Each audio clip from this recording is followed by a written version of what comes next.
All right, everybody, welcome back to the Cain Stevens Super Show. I'm your host with the most, once again, Cain Stevens, and I have the superest guest of all time in my eyes. I think he hails from Chicago, Illinois. Still, is that true?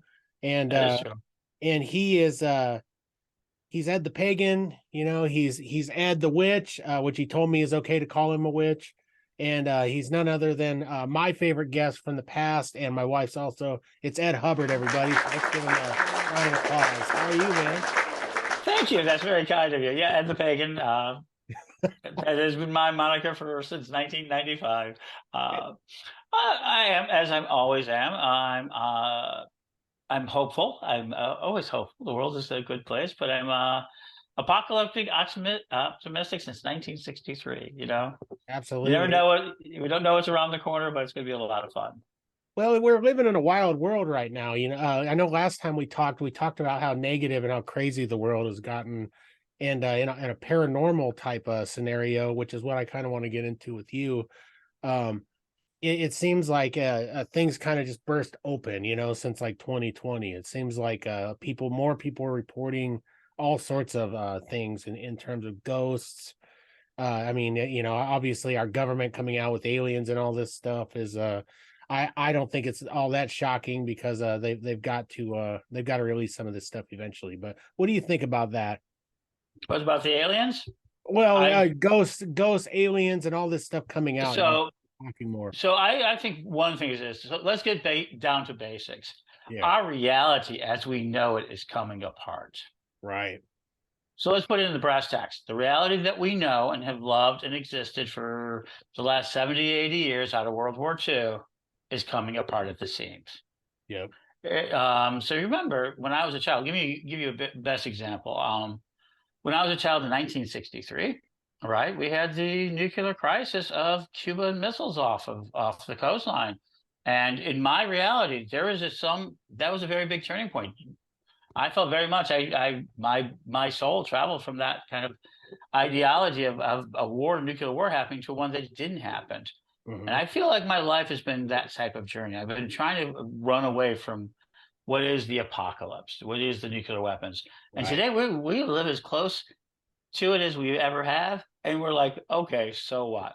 When I was a kid, it was like frightening. And today it's like, so what? Well, Right? that's sad that it's such a normal thing now that it is. So what? I mean, it frightens me. I mean, I was watching a TikTok video or YouTube video or something the other day, and it was a Russian attack fighter jet like flying within like 75 feet of a Navy war vessel. I mean, that's scary stuff. I mean, the guys that were taking the video on the ship, they looked like, scared out of their minds for a second, like, oh my gosh, here it comes. I mean, it's pretty wild times, isn't it? It's pretty nutty out there. Yep. And yet at the same time, we're having so I really think the attention is the emergence of AI is coming in. So Yeah. yeah, all of this is merging together. I mean, you can talk negative, you can talk positive, you can talk about how the world is accelerating. Oh Yeah. my gosh, we're playing on the moon. We're finally at the end of our driveway, Right. uh, in a pretty serious way, and space is exploding. So what's really come down to is what Anton Wilson calls reality tunnels, Hmm. the Mandela effects, and all of it. Right now, we're like in a place where time is really soft and psychologically. And so we see a lot of ghosts emerging. We see a lot of mediumship emerging. We see shadow people. I've seen more shadow people reports in the last 2 years than I've ever seen in the entirety of life. And that's one of the things I work a lot with is the idea of the shadows, Yeah. um, they encounters. So you can't talk about any area of this that you're not seeing exponential growth in reports. Right. Hmm? Well, let's talk a little bit more about the shadow people. There are a Hmm? lot of reports of shadow people, especially right now, but what do you attribute to it? What are shadow people in your estimation? And what do you think is going on? Why are we seeing so many more? So I think there are three classes of them. Okay. I've had counters of them. There are the city shadows, and I think Mhm. these are like ghosts or poltergeists, just collected energy Right. around so many shadows because the city is so full of shadows, and that bad things happen, good things happen. These strong emotional responses in bars, You know, people getting married, people dying, you know, all of this energy. I think that some of them are just, especially like in downtowns of cities, Yeah. these are just impressions of the past, kind of like film that's out there that keeps going on. Right. For spiritual levels, just film, or just, you know, you have this experience. You sit down to a really cool guy. He looks like an old fashioned guy. You have a drink with him. He has a drink with you, gives you some really good advice. Turn around, he's gone. Those types of shadows and ghosts we've always had. And those are the impressions or the energetic leftovers of these very powerful emotional events. Like a residual type thing, right? Like film. Yeah, spiritual film. Yeah, the residual. You know, what hits the spiritual lens to be recorded so we could pick up on it. And Yeah. that's our natural psychometry, you know, our natural clairvoyance and things like that. So I think we're filled with those types of I call them memory ghosts. Right. Yeah, absolutely. Right. And they're shadow people. They're kind of a shadow, the remains. There's a second class, and I think this is the ones that I think people are looking for, are individuals who basically left behind and now are still in it. They're not ghosts, because in a sense, ghosts are much stronger responses. These are people who actually think of themselves still continuing. They're a form of undead, in my opinion. This is the undead part of the soul. Whatever is shaded, whatever part of that activity, whether you believe multi-soul concept, if this is the residual, the dark residual, the leftover tar. Yeah. That tries to still come out in the world. And I think people have had encounters with that, and they're very, again, poltergeist act like and everything else. The third type is the one that's concerning me, and these are the moves from another dimension. These are ultra-dimensional beings. Right. Whatever way it is, we see them as shadows. I can't tell you what they are. I do know that they're ultra-dimensional, meaning beyond our dimensional ability to see, our little 2.5% that we see. Yeah. They could be very much a part of this physical reality. We can't see them because, oh, wait, their frequencies are so much higher than we can see or hear. Exactly. And they're crossing into us, and they do seem to be having sort of a purpose, a sort of, and this is one of those things, a purpose out there, and people are starting to hear things from them. They're whispers from them. So this activity, it feels very much to a lot of people like we're facing an invasion of shadow people, that they're actually starting a movement, an invasion of territories. And if it's true, and if the theories of them are true, and the Native Americans brought them true, they're attracted to the energy of the negative. Right. They're not here because we're so happy. They're here because we like to eat and crackle that sort of friction of that. You have misery. Let me have a little bite of that. Right. So, if we are singing Kumbaya around the fire, they're probably not sticking around for that, no, we do know who sticks around for that. That's the Fae. That's the more angelic beings. Right. They're attracted to that. And we see where we see great happiness, we see these very light beings. Yeah. We tend to have a blindness to the exact opposite. If we live in a dualistic universe, we have such bright entities. Right. And this is something I think a lot of pagans, a lot of New Agers, a lot of people have a hard time with. It was very much into the Old Testament type worlds and the much more authoritarian God figures. What are these kinds of entities that eat our energy? Right. Well, there's a lot of people that believe that, like when I talk to ministers and people of the, like the Christian faith and everything, they believe that ghosts and these entities don't exist in the form that we believe they are. They think they're merely angels or demons. What say you on that, Ed? What do you think? What do you think when they say that? It's absolutely true for them. I mean, that's the whole point. We're seeing reality collapse. Right? It is absolutely in an infinite set of universes. Yeah. Their finite God, their fourth dimensional being, their fourth dimensional entity can cut right there into their third dimensional reality and scoop them all up into their heaven. Right. And I think this is what's really happening right now, is that which way are we going to allow our fourth dimensional reality that we're beginning to understand? Look, we're getting control of memories. Right. This is not just a video of today. Right now, this is in the now. There's a second of this. I'm saying you're listening to this into the now. But that now could be right today. It could be a week from now. It's likely to be 2-3 weeks from now. And it could be 100 years from now. When is now? We're seeing, but now for, say, a preacher 100 years ago in front of his crowd, they might have that new angle dicty of recording, taking a photograph. Yeah. So we don't have that same capability. So we're capturing more than 3 dimensions. We're now catching 4 dimensions. Right. Well, it's an interesting time because we have all this technology at our disposal. Everybody's got a phone with a really high pixelated camera and all this stuff, and we can do all, yeah, exactly. We could take Mhm. snap pictures of each other. We can, here we are talking on the internet, and talking on a show, and it's pretty incredible, man. It's an exciting time to be alive, but supernaturally, it's interesting because people are freaking out because they don't seem to understand what they're grasping here. You know what I mean? Like I get a lot of reports from people of all sorts of stuff. I remember last time when I talked to you, I got a slew of emails from a neighborhood here in Lincoln, Nebraska, Mhm. of people reporting like different figures and things, and I was asking you about those. And it, Yeah. the way you described it was very interesting to me because it was, I think you mentioned, like, what are they, egregores or whatever, is that what they're called? Egregores, Yeah, created thought form, things we create out of our own minds. right. The monster under our bed is an egregor. Yeah. Yeah, yeah. But is We it but create. is it a real entity, or is it something that we create in our own reality? You get what I mean? So I have an answer for this. Yes, they're absolutely entities that we create. Hmm. Quantum reality now has come really far since we've last talked. And Right, one of the things we've learned about is quantum entanglement. And now we're seeing quantum thought form entanglement. We're seeing the quantum computers advance. And anywhere we have multiple people thinking, that sets a wave to deal with reality. right, So one of the things we're starting to see is that reality is much more bubble like, meaning where is your attention? Where is your collective combination of quantum friends, let them call them? Who right, is it that you're dealing with? What observations are you willing to share? Right. And the more you share, the more it is. And it creates against everybody else.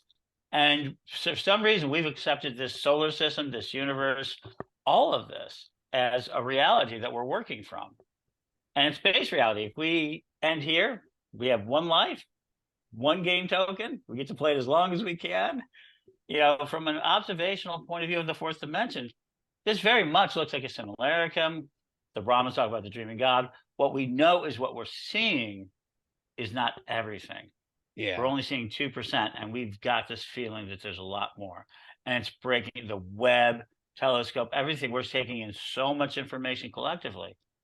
We don't know where reality is. We really don't know what the truth is anymore. We don't know where everything's at. We right. only know it compared to where our brains are, where we're at.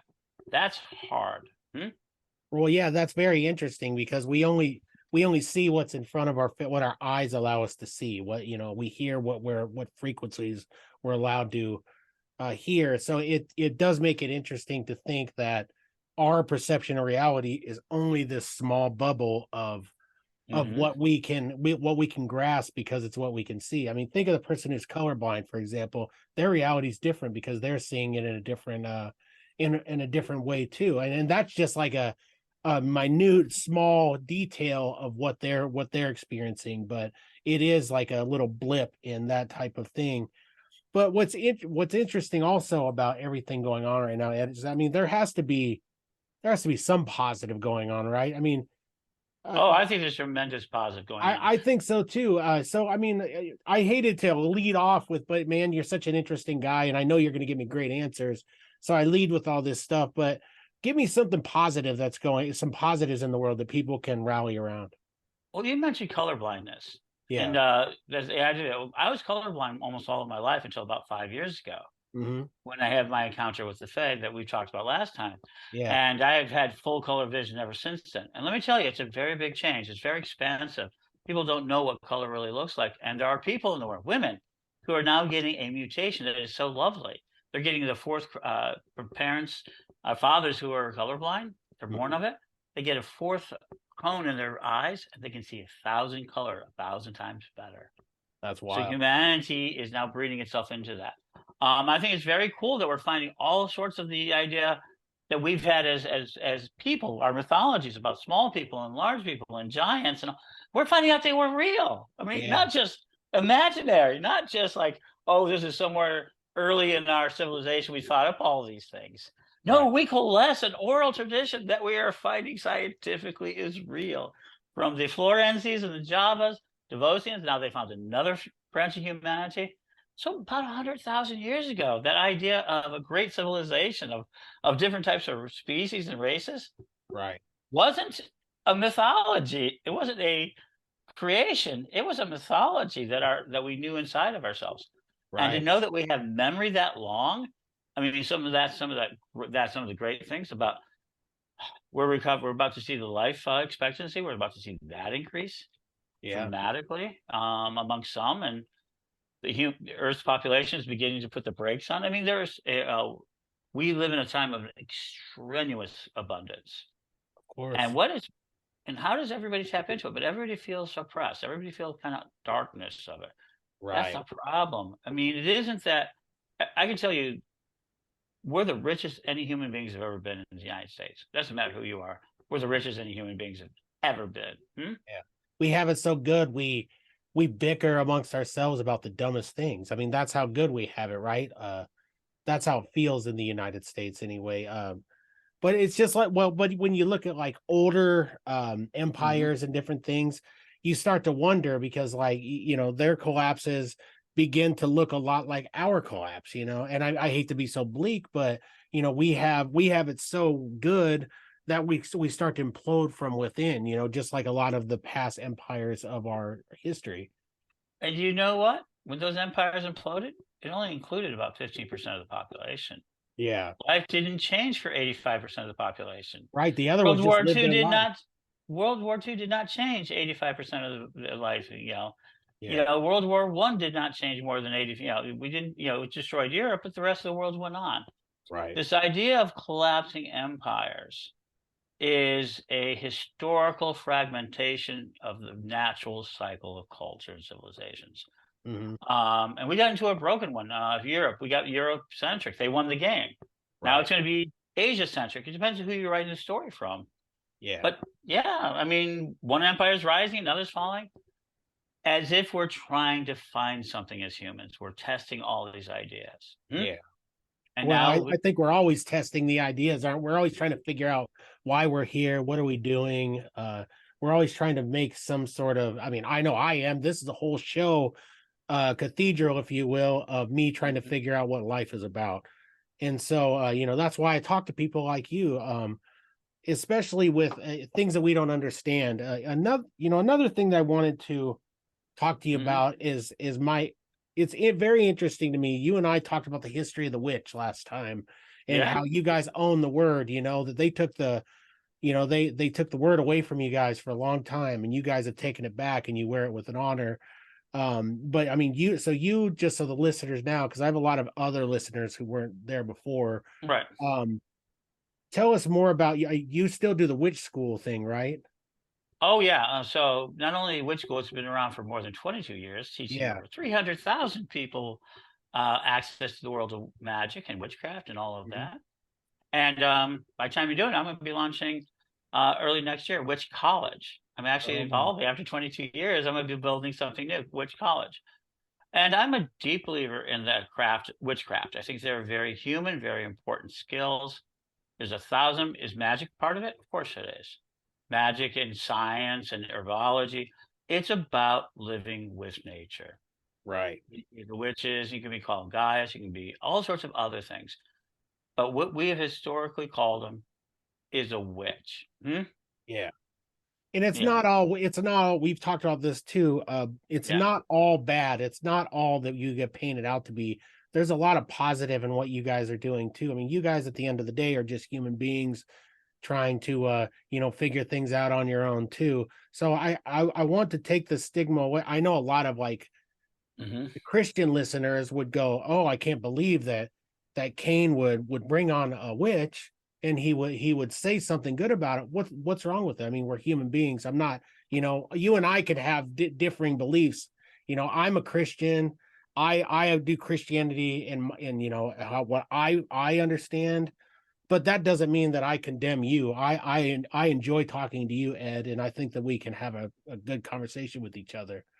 absolutely. So I don't think, so let's go ahead and make it very clear. The witch of Endor we have witches throughout the Old Testament. They were Yeah, a very important part of society, and yeah, they are a very important part of society. You didn't really see problems with witches until you saw the emergence of the King James Bible. A lot of those early patriarchal type of Bibles Hmm. and those type of studies. And the reason was simply this, is that they were beginning to produce in the Renaissance the idea of medicines and other things. So the witch has always been the healer, the mother. They had a ton of different names. Right. But what they eventually did is got against the number one thing was the letters of doctors from the Catholic Church, from other aspects. So it was an anti-women, anti-peasant, anti-underclass medicine system. It really was. They were doctors. They're just till this day they're called doctors, herbologists in their own cultures, home doctors, and all sorts of things. Byron Mhm. Ballard talks about this so well. She has a new book called Small Magics that came out. That's just wonderful about this. There's other books out there, but really it was about medicine. It was about herbalism, how to live with nature, how to what was happening, what was wrong with their cows. And what happened was that was taking away from these proclamations, Right. especially in medicine. And so you couldn't say, well, I don't want her practicing her medicine. It's bad because it's not coming from our labs. Go, well, we don't care. It works. Yeah, exactly. Right. And so you made the woman, called her a witch, created these sort of things, changed the way the Bible works. Thou shalt not suffer a witch to live. It is thou shalt not let a poisoner to live. For the first 15th century, don't let a poisoner to live. Right. And they changed the word poisoner to witch. That's a huge change in the King James Version that began really what would be the most dangerous periods of time in our history against women who had thoughts, women who had land, women who had done so, and occasionally men. Now, Yeah. not men died of it, but it was really an attack on the sovereignty of women and their medicine, and still is to this day. On the attack theme, have you been to Salem before? Have you been there and kind of gone through the history of the atrocities of Oh, sure. I lived there for a couple of years, did actually. you? Wow. I ran a museum called the World of Witches Museum, along with Reverend Don Lewis, Man. 2009 to 2012. Man, it's a tough business world out there. The museums, everything. Let me tell you, the tourist industry changes everything, and it's tough. Anyone who survives and does business in Salem, they do really well. Yeah. And let me tell you, my heart's out to them, and they have a big season coming up. Big season. Uh, Yeah. over 1 million people come through there to touch into this world of that.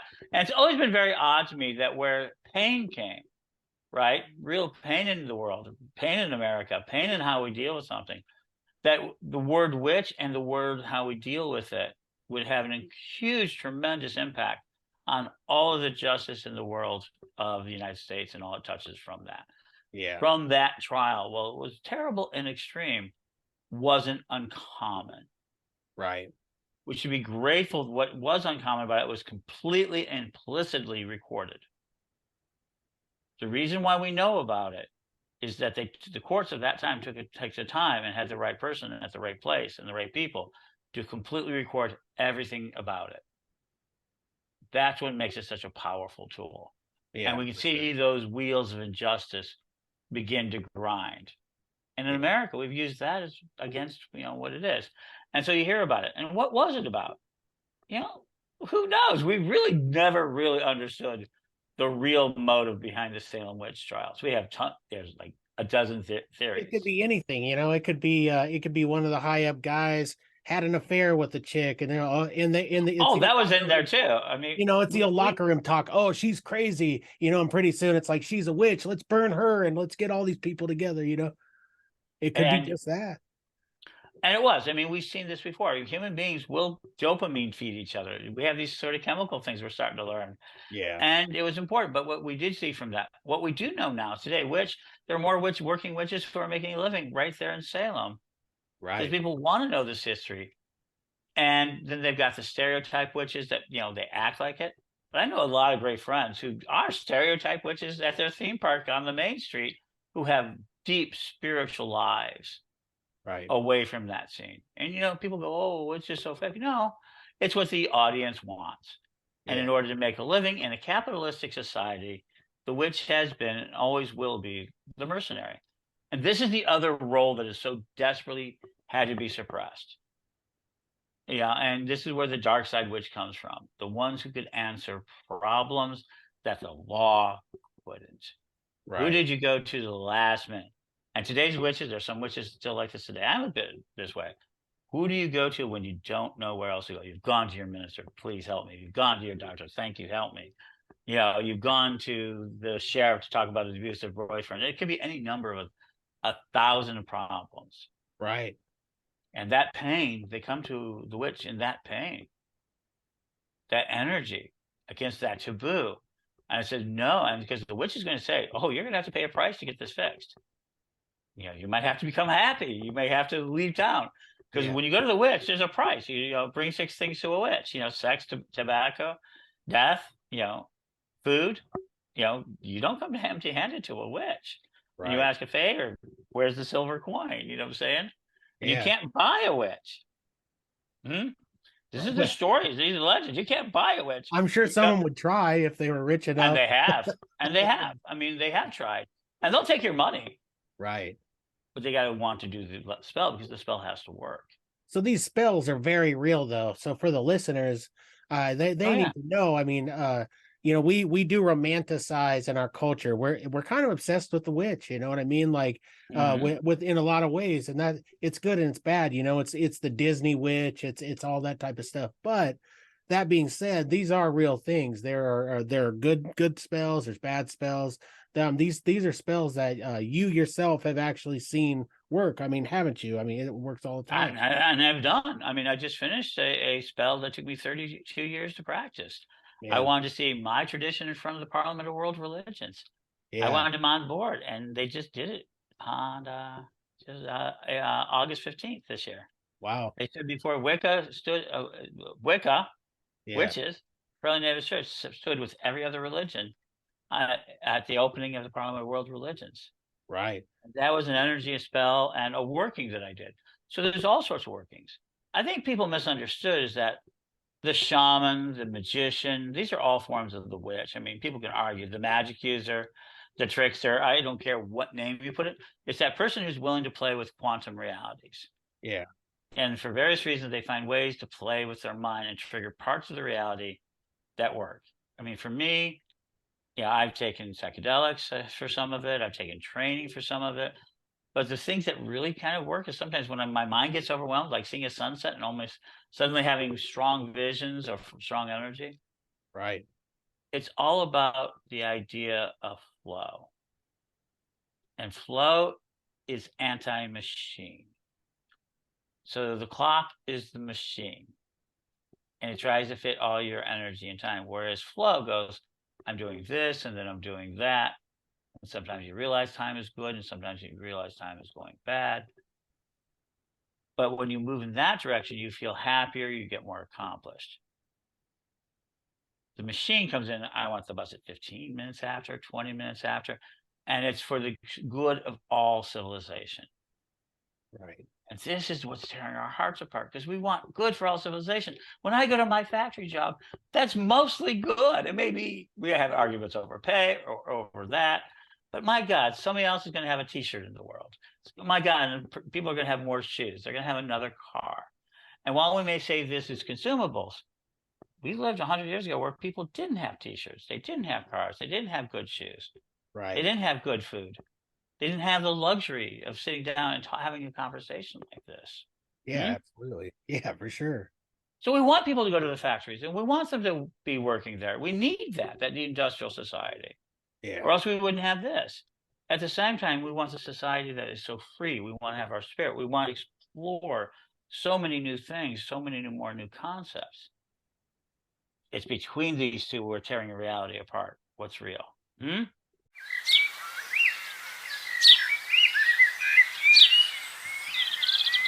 Hey there, fellow follicle enthusiasts. We have a sponsor that's about to make your beards go wild with delight. Brace yourselves for the one and only, the elegant Sasquatch. Are you ready to unleash your outer beast? Cain, I've been waiting for this moment my entire bearded life. But tell me, how can the elegant Sasquatch help us awaken our inner beasts? Oh, my hairy companion, the elegant Sasquatch has a treasure trove of beard products that will have your whiskers partying like it's the wildest night in the forest. From their aromatic beard oils to their beastly balms and buttery concoctions, they've got everything you need to make your beard sing with joy. I can almost hear my beard belting out its own rendition of I Will Survive. Your beard is in for a treat, my friend, and here's the best part. Every single product is handmade with love. Picture this, a team of Sasquatch artisans rocking their aprons and wielding their grooming tools, crafting beard goodies that will blow your mind. It's like a hairy fiesta of craftsmanship. I could see those Sasquatch artists dancing with their combs and trimmers like they're on a hairy stage. Absolutely. These bearded maestros pour their heart and soul into every bottle of beard oil, every tin of balm, and every tub of butter. They're like the Michelin-starred chefs of the beard world, creating culinary delights for your facial hair. My beard is salivating in anticipation. Well, get ready for your beard to do a happy dance because the Elegant Sasquatch has you covered from all angles. Their beard oils will make your whiskers as smooth as a buttery glide. Their balms will sculpt your beard into a masterpiece that would make Da Vinci jealous. Their butters will leave your beard softer than a cloud made of marshmallows, and their washes will cleanse your beard with a scent that's fresher than the waterfalls in the Rockies. My beard is ready for the bearded revolution. You can find the Elegant Sasquatch on Instagram and Facebook. They're ready to share their hairy wisdom, showcase their bearded customers, and entertain you with memes that will make your mustache curl with laughter. I can't wait to join the hairy community and bask in the glory of their bearded memes. So, folks, get ready to let your beards run wild. Unleash your outer beast and head over to Facebook and Instagram to find the Elegant Sasquatch. Trust me, your beard will thank you, and you'll be the envy of every bearded creature in the virtual forest. Here's to smelling like a wild creature and embracing your inner Sasquatch. Cheers to that, my fellow bearded brethren, and stay elegant with the Elegant Sasquatch.